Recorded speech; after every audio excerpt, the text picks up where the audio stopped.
Bonjour Jackie.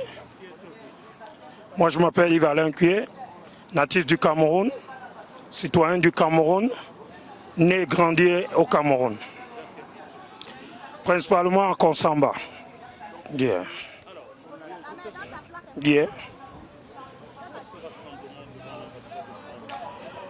Aujourd'hui, libre dans ce pays, grand pays qu'est les États-Unis, chacun des Camerounais vivant ici se sent libre.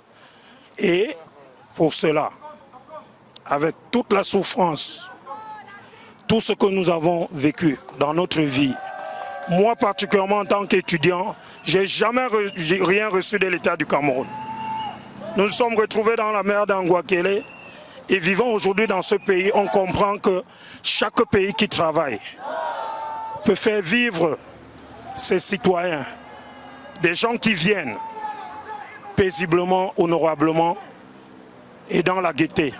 C'est pour ça qu'on vient aujourd'hui adresser à la France, via son ambassade, à Washington DC, un message de demander à toute la France, ce n'est pas seulement le président Macron, c'est un cahier de charges qu'ils ont vis-à-vis des pays africains, vis-à-vis des colonisés.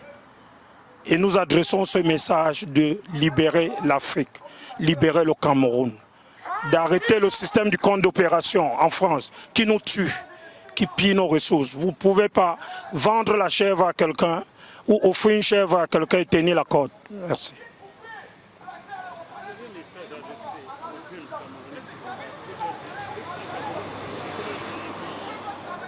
Le message il est très difficile, vous savez, quand je regarde, je me retourne, je regarde mon pays que j'ai laissé il y a 12 ans, c'est alarmant, c'est triste.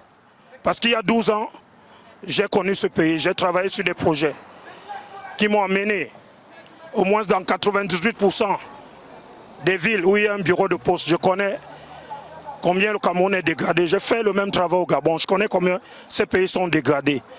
Je m'imagine que 12 ans après, ou 15 ans après que j'ai fini ce projet, que le Cameroun a continué à se dégrader, c'est alarmant. Tout ce que je peux dire à cette jeunesse, c'est de ne pas baisser les bras, d'être fort, de se scolariser. Surtout, ne jamais abandonner l'école. Se scolariser, regarder tout droit devant soi, avoir le courage. La prospérité est là, le bonheur viendra.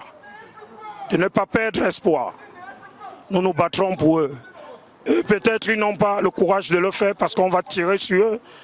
On va les emprisonner, mais nous nous battrons pour eux. Et on se bat. Et on va continuer à se battre pour libérer ce pays. Et à partir de ce moment, dès qu'on va porter à la tête de ce pays, le candidat élu, qui est le professeur Maurice Kamto, l'espoir de ce pays renaîtra. Ne jamais abandonner l'école.